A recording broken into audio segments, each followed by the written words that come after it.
Tu dois absolument connaître toutes mes astuces qui me permettent d'utiliser la fonction choisir colonne à son plein potentiel, comme tu peux le voir ici sur mon tableur Excel. Si tu souhaites ici connaître toutes mes astuces et donc utiliser la fonction choisir colonne à son plein potentiel, reste avec moi. Je te montre cela en détail juste après.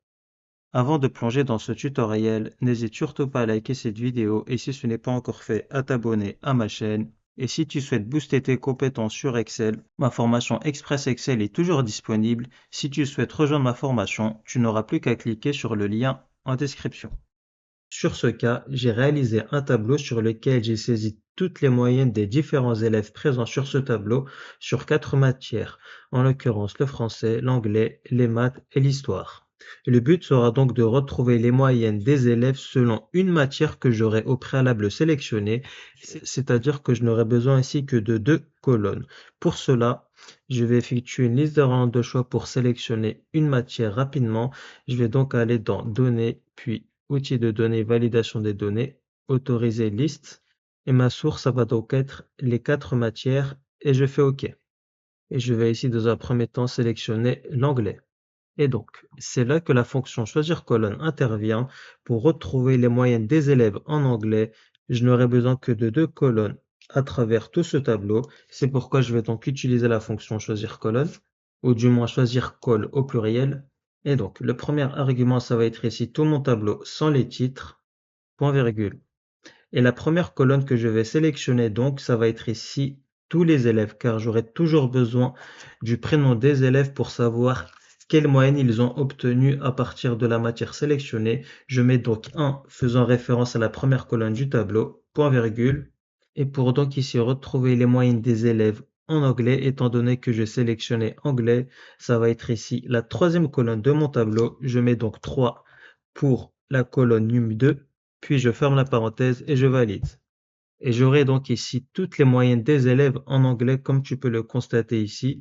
Par exemple, Chloé, elle aura bien obtenu 9 de moyenne en anglais. Mais si par contre j'étais amené à sélectionner une autre matière, comme tu peux le constater, j'aurai toujours les moyennes des élèves en anglais. Et il ne serait pas spécialement judicieux de remplacer systématiquement et manuellement 3 par la numérotation de colonnes souhaitée, en l'occurrence ici les maths où il s'agira de la quatrième colonne, je valide. Et j'aurai donc là, ici, cette fois-ci, toutes les moyennes des élèves en maths. Et pour éviter de remodifier systématiquement et manuellement le troisième argument, je vais ici utiliser une fonction qui me permettra d'afficher les moyennes des élèves selon la matière sélectionnée. Pour cela, je vais utiliser la fonction equiv qui va prendre en considération le positionnement de la matière parmi le tableau. Et donc, le premier argument de la fonction equiv, la valeur cherchée, ça va être ici, pour le moment, les maths, point virgule, et le tableau de recherche, je vais donc ici sélectionner toutes les matières et les élèves car j'ai sélectionné également la colonne des élèves sur ma fonction choisir colonne. Donc, je dois impérativement sélectionner les élèves et les 4 matières afin de retrouver le positionnement de la colonne maths parmi le tableau, point virgule. Et là, je me retrouve au troisième argument de ma fonction equiv. J'aurai besoin d'une correspondance exacte. Je sélectionne donc le code 0. Et là, je referme ma fonction choisir colonne et je valide. Et si je sélectionne donc une autre matière, par exemple ici l'anglais, j'aurai donc bien cette fois-ci toutes les moyennes des élèves en anglais. Et si je sélectionne l'histoire, j'aurai également toutes les moyennes des élèves en histoire. Et comme tu peux le constater, la fonction equiv me permet de retrouver de manière simple et dynamique toutes les moyennes des élèves selon la matière sélectionnée. Ensuite, je vais ici retrouver la moyenne de la classe selon la matière sélectionnée. Donc, ce que je pourrais faire, c'est taper la fonction moyenne, sélectionner toute la plage des moyennes, je ferme la parenthèse, je valide, et j'aurai donc bien ici 12 faisant référence au fait que la moyenne de la classe en anglais est de 12. Sauf qu'ici, je vais admettre que je n'avais pas au préalable déjà retrouvé les moyennes des élèves sur une matière et je vais uniquement me baser sur ce tableau sans passer par celui-ci. Je vais donc toujours utiliser ma fonction moyenne car j'aurai toujours besoin de retrouver la moyenne des élèves à partir d'une matière et je vais donc imbriquer ma fonction moyenne à ma fonction choisir colonne afin de retrouver toutes les moyennes des élèves selon une colonne que j'aurai sélectionnée. Je vais donc toujours ici me baser à partir de la matière sélectionnée en oubliant le fait que j'aurais retrouvé les moyennes des élèves sur la matière. Donc, je n'aurais pas ici besoin de retrouver les élèves étant donné que je n'aurais uniquement besoin de retrouver la moyenne de la classe. Donc, je vais uniquement sélectionner toutes les moyennes en français, anglais, maths et histoire, point virgule. Et je n'aurai besoin ici que d'une seule colonne, étant donné que je n'aurai pas ici besoin de retrouver les élèves. Et je vais donc ici réutiliser la fonction équive afin de retrouver le positionnement de la matière parmi les quatre colonnes. Donc la valeur cherchée, ça va être pour le moment l'anglais, point virgule, le tableau de recherche. Et je vais donc me baser uniquement sur les quatre matières, point virgule. Et je souhaite une correspondance exacte. Je ferme la parenthèse pour refermer la fonction équive. Je n'aurai pas ici besoin de deuxième ou de troisième colonne car je ne vais me baser que sur une seule colonne. Je vais par conséquent refermer ma fonction choisir colonne et je vais refermer ma fonction moyenne et je valide. Et je retrouve donc bien ici la moyenne de la classe en histoire ou plutôt en anglais, pardon. Je retrouve donc bien ici la moyenne de la classe en anglais qui est bien de 12 et si je sélectionne histoire, elle est à hauteur de 12,6. Si je vérifie rapidement est égal à moyenne. Je ferme la parenthèse, je valide et je tombe bien à 12,6. Et pareil, si je mets français 10,8 et anglais, non pas anglais, c'était plutôt maths, la moyenne de la classe en maths sera de 9,3. Par ailleurs, si tu apprécies ce genre de tutoriel, écris-moi en commentaire moyenne et je veillerai à réaliser d'autres tutoriels de ce format. Ensuite, deuxième cas de figure, j'ai réalisé un tableau sur lequel j'ai saisi toutes mes ventes sur 4 articles différents et sur 4 villes différentes. Et le but sera donc de retrouver la vente totale de mes articles selon 2 villes que j'aurai sélectionnées. Et je vais par la suite retrouver le montant total des ventes selon les 2 villes que j'aurai sélectionnées. Pour cela, j'avais déjà ici au préalable effectué une liste d'Irlande de choix pour sélectionner rapidement l'une des 4 villes ou du moins 2 des 4 villes et je vais donc ici retrouver dans un premier temps le total vente de mes 4 produits informatiques sur Paris et sur Lille. Je vais donc utiliser la fonction choisir colonne car je n'aurai besoin ici que de 2 des 4 villes, donc 2 des 4 colonnes. Et donc mon tableau, étant donné que j'ai déjà ici au préalable mis les produits informatiques, je ne vais pas ici sélectionner la colonne au niveau des produits, mais uniquement le total vente sur les 4 villes, point virgule.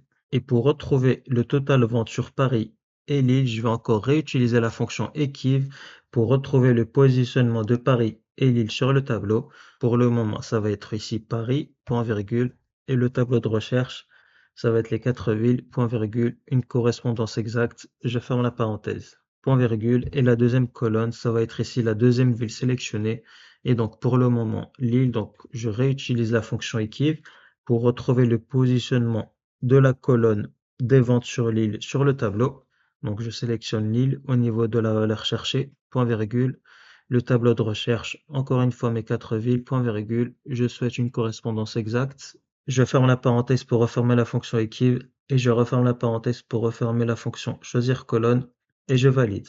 Et j'aurai donc bien ici retrouvé le total vente sur Paris et sur Lille. Et si je sélectionne Marseille, j'aurai également le total vente sur Marseille. Et si je sélectionne Lyon, également le total vente sur Lyon.